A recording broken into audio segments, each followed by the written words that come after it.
অনেক কষ্ট করে পাওয়া জিনিসের মূল্য থাকে অন্যরকম, ভালোবাসা থাকে অন্যরকম। আর যে জিনিসগুলো না চাইতেই পাওয়া যায়, সেই জিনিসের প্রতি কদরও কিন্তু থাকে না। তো আমাদের মতো নিম্ন মধ্যবিত্ত ফ্যামিলির মানুষদের শখের জিনিস যে কয়টাই থাক, সেই কয়টাই আমাদের কাছে থাকে একদম কি বলবো, মনে হয় যেন একদম রাজকীয় আর কি।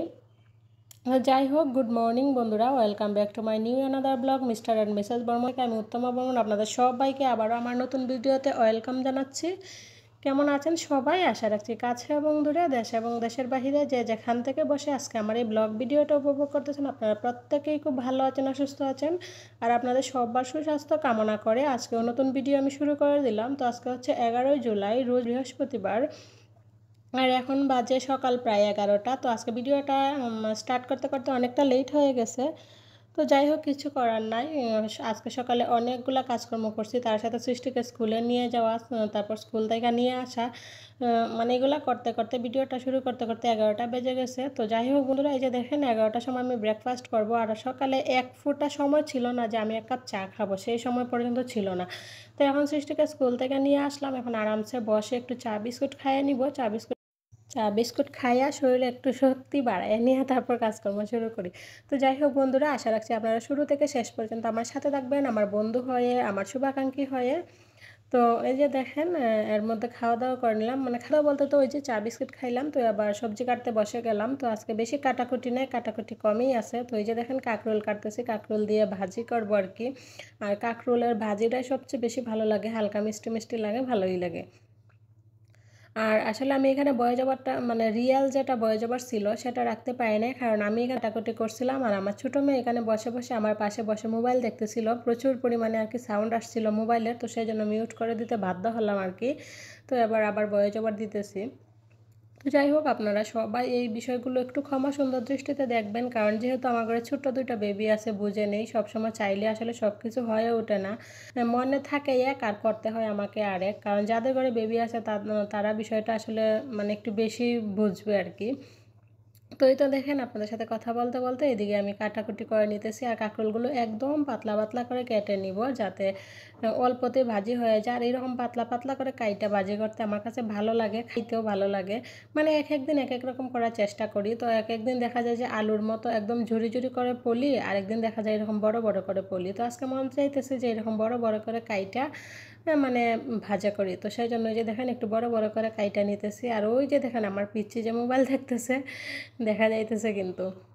তো যাই হোক, আর হ্যাঁ, আজকে দুপুরে সৃষ্টিবাবু বাসায় খাবে, তো সেই জন্য রান্নাবান্নার একটু তাড়াহুড়া আছে। যদি একটার দিকে আইসা যায়, তো একটা বা দেড়টার ভিতরে রান্নাবান্নাগুলো আমাকে শেষ করতে হবে, কারণ আইসা যদি খাইয়া না যাইতে পারে, এর মতো দুঃখ কিন্তু আর হয় না। কারণ দেখবেন, আমরা মহিলা মানুষ এমনই একটা আসলে ধাতু দিয়ে ঈশ্বর আমাদেরকে তৈরি করছে। আমরা নিজের চেয়ে অন্যদেরকে খুশি রাখতে কিন্তু পছন্দ করি বেশি। ফ্যামিলির যে কয়টা মানুষই থাক না কেন, নিজের চেয়ে অন্যদেরকে খুশি রাখতে বেশি পছন্দ করি। তো আমার ক্ষেত্রেও তার ব্যতিক্রম নয়, আমিও সেরকমই। তো আমি মনে করি যে আমি খাই বা না খাই, আমার হাজব্যান্ড এত কষ্ট করে সারাদিন বাহিরে বাহিরে কাজ করে, তো সে যদি আইসা খায়া যাইতে না পারে, আমার খাওয়ার কি কোনো মানে হলো বলেন? সেই খাওয়া আসলে আমার পেটেও ঢুকবে না। তো সেই জন্য আগে চেষ্টা করি যে আগে খাওয়া দাওয়ার বিষয়টা টাইম টু টাইম রাখার জন্য। তো ফ্যামিলির অন্যান্য কাজগুলো একটু পরে লেট হলেও কিন্তু সমস্যা নেই, কিন্তু খাওয়া দাওয়ার যে বিষয়টা, রান্না বান্না, সেটা কিন্তু আসলে আমাদের মহিলাদের জন্য সবচেয়ে ইমার্জেন্সি একটা পার্ট, কারণ ওইটা যদি টাইম টু টাইম না হয় তাহলে বুঝে নেই কত মানে সমস্যা হয়ে দাঁড়ায়। তো যাই হোক, এই যে দেখুন আমি বেগুন কাটছিলাম, বেগুন দিয়ে শস্য বাটা দিয়ে মাছের ঝোল রান্না করব, তো সেই জন্য এবার শস্যগুলো বেটে নিব। আর ওইদিকে আমি আসলে অফ ক্যামেরাতে রান্নাবান্না বসাই দিছি, কারণ রান্নাবান্নাটাও যদি শেয়ার করি তাহলে ভিডিও অনেক বড় হয়ে যাবে, আর এত লং ভিডিও তো আর কেউ পছন্দ না, দেখতেও চায় না। আপনারাও হয়তো বোরিং হয়ে যাবেন এত লং ভিডিও দেখতে দেখতে। তো সেই জন্য শেয়ার করলাম না আর কি, হালকা পাতলা একটু টাচ দিয়ে দিব লাস্টে, যে তরকারিটা দেখতে কেমন হয়েছে সেটা একটু দেখে নেবেন। তো প্রত্যেক দিনের মতো আবারও আমি পুরাতন একটা রিকোয়েস্ট করে দিই বা আপনাদেরকে মনে করিয়ে দিই, তো আপনারা কে বা কারা আমার ভিডিওটা দেখতেছেন আমি জানি না, তো যে বা যারা আমার ভিডিওটা দেখবেন প্লিজ দয়া করে একটু লাইক দিয়ে যাবেন, কারণ আপনার একটা লাইক আর আপনার একটা কমেন্টসই পারে আমার এই ভিডিওটা আরও অসংখ্য অসংখ্য মানুষের কাছে পৌঁছে দিতে, যেটা আমার জন্য খুবই খুবই খুবই প্রয়োজন। তো প্লিজ আমি আপনাদের কাছে আন্তরিকভাবে হেল্প চাইছি, আমাকে একটু হেল্প করুন, একটা লাইক কমেন্টস এবং আমার চ্যানেলটাকে সাবস্ক্রাইব করে একটু আমাকে হেল্প করে যান। আর আপনি যদি প্রত্যেকদিন আমার ভিডিওগুলো দেখতে চান তাহলে অবশ্যই আমার চ্যানেলটাকে সাবস্ক্রাইব করে রাখবেন, যাতে আমি ভিডিও দেওয়া মাত্র আপনার কাছে নোটিফিকেশান পৌঁছে যায়, আপনি আপনার সময় সুযোগ অনুযায়ী যে কোনো সময় আমার ভিডিওটা দেখে নিতে পারেন। আর যারা অলরেডি এই কাজগুলো করে আমার সাথে আছেন, আমার পাশে আছেন, প্রতিনিয়ত আমাকে বুক ভরে ভালোবাসা দিয়ে যাচ্ছেন, তো আপনাদের প্রতি আমি কি বলবো, আসলে ধন্যবাদ দিয়ে আপনাদেরকে আমি ছোট করব না, তারপরেও আসলে মানে কি বলবো আমি বুঝতে পারতেছি না। আপনাদের এই ঋণ কখনো কোনোভাবে সম্ভব নয়, মানে শুধরানো সম্ভব নয় আর কি। আপনারা এতটা মানে বিনা স্বার্থে আমাকে ভালোবাসা দিয়ে যাচ্ছেন, যারা এই পর্যন্ত আমার সাথে আছেন। ঝুলে দিকে ফুটে উঠছে, আমি শস্যটা বাইটা দিয়ে দিলাম।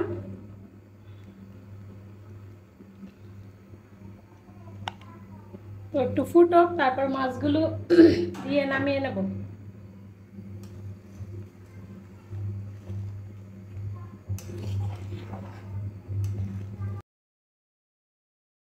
বন্ধুরা, আমি যেহেতু এখন সকালে বসে ভয়েস ওভার দিতেছি, এখন বাজে প্রায় 8:30, আমি ভয়েস ওভার দিতেছি, তো একটু অন্যান্য সাউন্ড আসবে, প্লিজ সব এই মানে সাউন্ডগুলো একটু এড়িয়ে দেখবেন, কারণ আসলে চাইলেও সবসময় সব কিছু হয়ে ওঠে না। অনেক করে চাইছিলাম যে কালকে রাত্রে ভয়েস ওভারটা দিয়ে রাখবো, কিন্তু আসলে পারি নাই।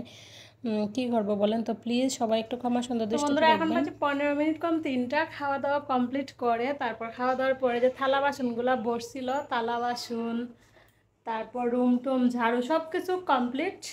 হঠাৎ করে বাইরের দিকে তাকাইলাম, তাকাইয়ে দেখি প্রচুর পরিমাণে অন্ধকার, মানে মনে হচ্ছে প্রচুর পরিমাণে ঝড় বৃষ্টি আসবে। তো যাই হোক, চলেন, এখন বাজে 3টা, খাওয়া দাওয়া করছি, এখন একটু সময় তো শুইতেই হবে, ঘুমাবো না ঠিক আছে, কিন্তু দুপুরে খাওয়া দাওয়ার পরে কমপক্ষে 10-15 মিনিট হলেও শোয়া লাগে, নাইলে আমার একদম ভালো লাগে না।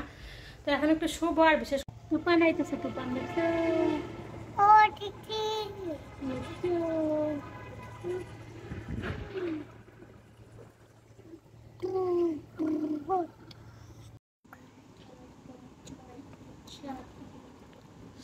তো বন্ধুরা, এই যে দেখেন, আজকে একটু অন্যরকম ভাবে ঝালমুড়ি বানালাম। আজকে মুড়িগুলা ভাজছি, একটু হলুদ দিছি, তার মধ্যে নতুনত্ব একটা শিখলাম একটা ব্লগ দেখে, তো সেটা হচ্ছে ডিম ভাজা। এই যে ডিম ভাজা দিলাম, আর তার সাথে লাল চা। মুড়ি মাখার সাথে লাল চাটা একটু ভালো লাগে বেশি, তো সেই জন্য লাল চা করে নিলাম। আর ওর বাবু এখন বাসায় নাই, তো আমরা 3 মা মেয়ের জন্য নিলাম। আসলে আগের দিনে আমাদের মা কাকিরা বলতো, কিছু প্রবাদ বলতো যে বিপদ যখন আসে চতুর্দিক দিয়ে আসে। সত্যি কথাটা দেখেন, আমার ফ্যামিলিতে এমন একটা সময় চলছে, চতুর্দিক দিয়ে এই যে আমাকে বিপদের সম্মুখীন ওয়ার্ডরোবের হতে উপরের হচ্ছে। অবস্থা দেখেন, কোথার জিনিস কোথায় নিয়ে রাখছে দেখছেন। আমি বলছি না যে আমার ড্রেসিং টেবিল আর এই ওয়ার্ডরোব, এই দুইটা জিনিস গুছাই আমি কোনোভাবেই রাখতে পারি না। তো যাই হোক, দেখেন এটা হচ্ছে বর্তমান অবস্থা। তো এখন আমি একটু ওয়ার্ডরোবের উপরটা গুছাবো, ওয়ার্ডরোবটা একটু মুছবো, চলেন আমার সাথে থাকেন। তো যেটা বলছিলাম আর কি, তো আপনারা জানেন আমি আগের একটা ভিডিওতে শেয়ার করছিলাম যে ওর বাবু ওরা অফিস থেকে একটা আন্দোলন চলছে, ওরা একটা মানে ও কী বলবো অনিশ্চিত একটা মানে ভবিষ্যতের মাধ্যমে দাঁড়িয়ে আছে। তো এক হচ্ছে ওইটা, আর এক হচ্ছে দেখেন আমার এই যে টিভিটা, শখের টিভিটা নষ্ট হয়ে গেল, ওর বাবুর মোবাইলটা নষ্ট হয়ে গেল। মানে কি বলবো, সংসারে এমন মানে চতুর্দিক দিয়ে আমাকে ফেস করতে হচ্ছে, কি বলবো আসলে আমি ভাষা যে পাইতেছি না বন্ধুরা, কি করব আমি নিজেও কোনো কিছু বুঝতে পারতেছি না। বর্তমান যে সময়, একা মানুষের হাতে 3টা-4টা সংসার চালানো খুবই কষ্ট, না আমি পারি কোনো কিছু করতে। মানে কি যে করব আসলে, সত্যি বিশ্বাস করবেন এখন আর আমার মানে কথা বলতেও ইচ্ছা করে না, ভালো লাগে না, যে কি করব না করব আমি কোনো কিছুই বুঝে পাইছি না। এমন একটা সময়ের মধ্যে আসলে আমি দাঁড়িয়ে আছি, কখনো ভাবি নাই যে জীবনের কোনো পরিস্থিতিতে মানে এই রকম পরিস্থিতিতে আর কি আমাকে দাঁড়াতে হবে বা এরকম পরিস্থিতির সম্মুখীন হতে হবে। তো যাই হোক, কি করব, কিছু করার নাই, বলে না যে কপালে যা থাকে, যেদিন যা লেখা থাকে তা তো হবেই। তো প্লিজ আপনারা সবাই একটু আমাদের জন্য দোয়া আশীর্বাদ প্রার্থনা করবেন, যাতে আমরা একটু আগের মতোই ভালো হয়ে চলাফেরা করতে পারি, সব বিপদ যাতে সুন্দরভাবে কি বলবো ওভারকাম করতে পারি। তো যাই হোক, এই যে দেখেন এদিকে আমি ওয়ার্ড্রোবের উপরটা মুছে নিচ্ছি। আর মানে মুছলে কিন্তু একটু একটু মুছলে সুন্দর হয়ে যায়, তবে 2 দিন যদি না মুছি মানে এত পরিমাণে ময়লা ভরে আর কি, কী বলবো আসলে। এই বাসায় আমি নিচতলাতে আরও বাসা নিছি, কিন্তু এটার মতো এরকম আমি কখনো পাই নাই। 2 দিন 3 দিন না মুছলেই ফার্নিচার, তারপর কাপড় চোপড় এত পরিমাণে নোংরা হয়, কি বলবো। মানে আমি এখন এই বাসাটাতে উইটে আমার মনে হইতেছে যে আসলে আমি সব দিকেই মানে পস্তাইতেছি এখানে ওইটা কোনো দিকে আসলে আমি কোনো ভালো একটা কোনো কিছু দেখতেছি না আর কি। তো কী করবো, কিচ্ছু করার নাই বন্ধুরা, উঠে পড়ছি, একবার থাকতেই হবে। বিশেষ করে ওই যে বলে না যে চাকরি করলে থাকতেই হবে, কিছু করার নাই। তো ওই যে দেখেন ওদের দুই বোনকে এদিকে পড়তে বসিয়ে দিয়ে আমি আমার কাজ করতেছি, হাতের কাজ করে নিছি। আর আসলে আজকে মানে কি বলবো, আমি সত্যি বিশ্বাস করেন আমার মুখের কোনো ভাষা নেই। বললাম এই যে চতুর্দিক দিয়ে সমস্যা, কি করব না করব আমি কোনো কিছুই বুঝে পাইতেছি না। সেজন্য আমি যে কি ভয় জবাব দিব বন্ধুরা, আমি সেটাও বুঝতে পারতেছি না। তো প্লিজ আপনাদের কাছে আবারও আমি হাত জোর করে অনুরোধ করতেছি, প্লিজ আপনারা সবাই একটু ক্ষমা সুন্দর দৃষ্টিতে আমার ভিডিওটা দেখবেন আর একটু আমাকে হেল্প করবেন। তো যাই হোক, এই যে দেখেন আপনাদের সাথে কথা বলতে বলতে ওইদিকে আমার ক্লিনিং, আমার শখের ফার্নিচারটা ক্লিন করে নিলাম। এবার একটু উপরে সাজিয়ে গুছিয়ে রাখবো আর কি। উপরের অংশটা যেটুকু আছে আমার কাছে যা আছে তা দিয়েই সাজাবো, বেশি তো আর কোনো কিছু অ্যাড করা বর্তমানে সব না, যে পরিস্থিতির মধ্য দিয়ে যাচ্ছি। তো যেগুলো আছে সেগুলো দিয়ে আর কি মানে নিজের মতো করে একটু রাখার চেষ্টা করব, একটু সাজিয়ে গুছিয়ে রাখার। তো চলেন এবার ফাইনাল লুকটা দেখার পালা, যে কেমন হয়েছে একটু দেখে নিন ফাইনাল লুকটা। আর অবশ্যই কমেন্টস করে জানিয়ে দিবেন যে ফাইনাল লুকটা আপনাদের কাছে দেখতে কেমন লাগছে বা ক্লিনিংটা কেমন বন্ধুরা এই হয়েছে। যে দেখেন এই জায়গা পরিষ্কার করে একদম গুছিয়ে নিলাম। আর এই যে তার, এই তারের এলোমেলো আমি জীবনে ভাঙতে পারবো না, কারণ এখানে যেহেতু এই যে একটা ইয়ে আছে, মাল্টিপ্লাগ আছে, তো এটার অনেকগুলো তার এভাবেই থাকবে। তো সেই জন্য আমি একটু ওই যে ওদের একটা খেলনা রাইখা দিলাম, হারমোনিয়াম একটা রাখলাম যাতে এত কিছু না বোঝা যায়। আর এই যে এখানে যা ছিল তাই আছে, শুধু পরিষ্কার করলাম আর কি। আর দেখেন যেহেতু ওয়াটার কালার এক্সিন বিছানো, সেজন্য কিন্তু এত কষ্ট হয় না পরিষ্কার করতে। উপরে একটু পরিষ্কার করলে একবারে সুন্দর চকচকা ঝকঝকা হয়ে যায়। দেখুন কত সুন্দর পরিষ্কার হয়ে গেছে। ওই তো এখানে একটা ফুলদানি ছিল সেটা আছে, এখানে মশা একটা স্প্রে, আর এখানে টিভি। আর দুঃখের বিষয় আমাদের টিভিটাও নষ্ট হয়ে গেছে। তো অভাব যখন দেখা দেয় চতুর্দিক দিয়ে দেয়। আর বাবুর মোবাইল নষ্ট হয়ে গেছে, মানে এইরকমই অবস্থা চলছে। আর এখানে আছে কিছু কলম, একটা মাইক্রোফোন। আর এখানে এই যে আমি কুশি কাটার কাজ করি, এই যে সেই কুশি কাটার।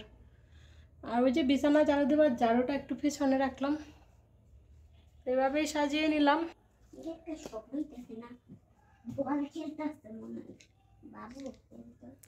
এই যে তো বন্ধুরা আজকের মতো ভিডিওটা এখানেই শেষ করতে হচ্ছে। ফিরে আসছি আগামীকাল 8টা থেকে 9টার ভিতরে নতুন আরও একটু নিয়ে। সেই পর্যন্ত সবাই ভালো থাকবেন, সুস্থ থাকবেন, নিজেদের প্রতি খেয়াল রাখবেন এবং আমিও আমার ফ্যামিলির জন্য দোয়া আশীর্বাদ ভালোবাসা রাখবেন। তো আজকের মতো এখানে tata, bye bye, good night.